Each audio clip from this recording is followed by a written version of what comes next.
exactly the same way that physical strength is secured. By exercise, I continue to think the same thought, I think the same thing again, and it becomes easier. I think it again, and then it becomes mental habit. I continue to think the same thought. Finally, it becomes automatic. I am now positive of what I think. I am sure I know. And the truth is that the quality of thought that I entertain correlates with external forces. This is within the law of metaphysics. The correlative power of thought, cause and effect on an objective, leads me to greater understanding of the source.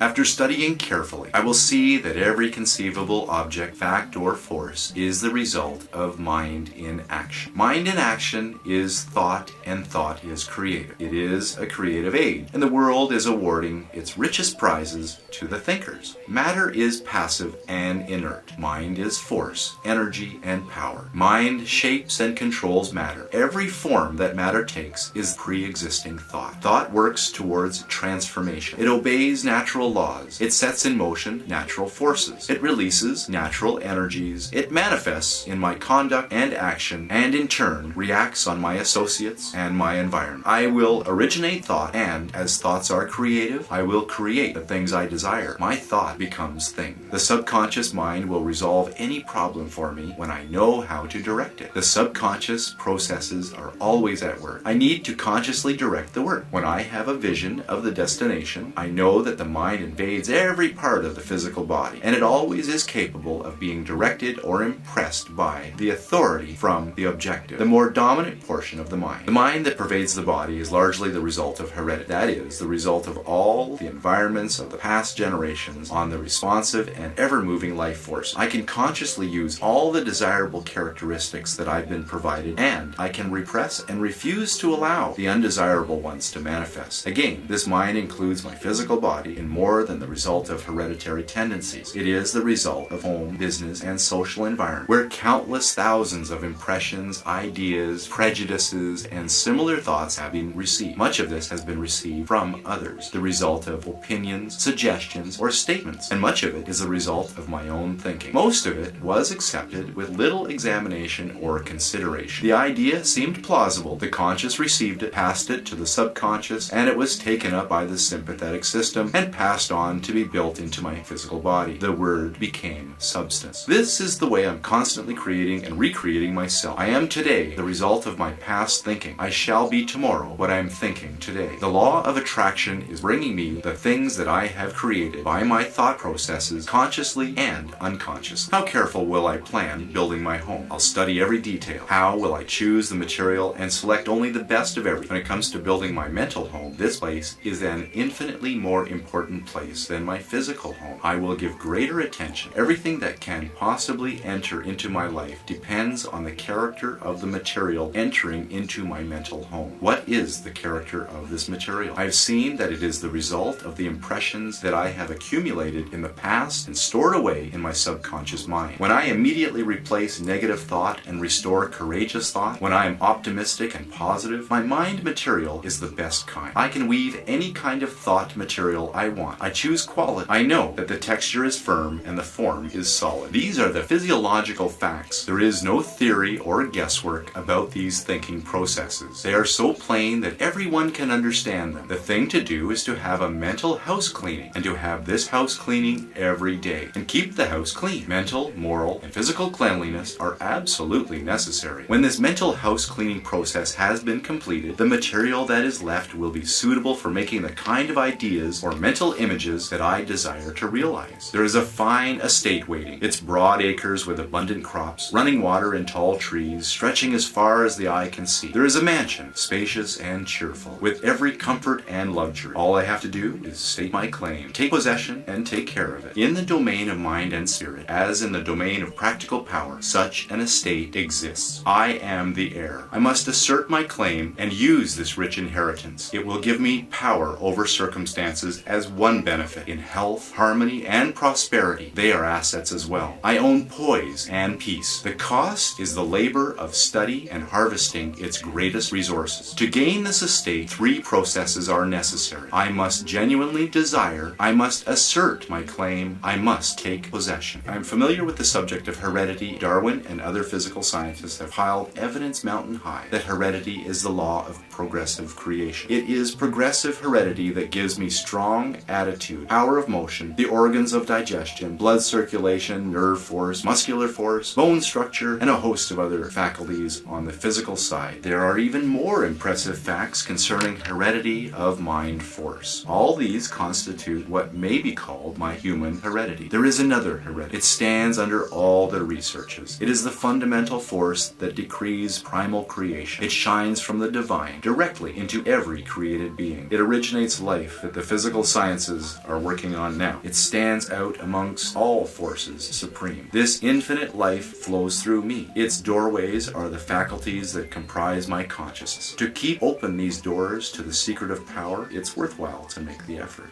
The great fact is that the source of all life and all power is from within. Persons, circumstances, and events may suggest need and opportunities. The insight, strength, and power to answer these needs will be found within. I build firm foundations for my consciousness on forces that flow direct from the infinite source, the universal mind, that I am the image and likeness reflect. As I come into possession of this inheritance, I will change. I will come into possession of the sense of power only dreamed of before. I am integrally connected with omnipotence. Something in me is aroused. I have discovered that I possess a tremendous ability. This power is within. I receive it when I give it. The use is the condition. I hold this inheritance. I am the channel of the omnipotent power being manifested into form. As I give, the channel is open. I will receive. This is true on every plane of existence and in every field of endeavor and all walks of life. The more I give, the more I will get.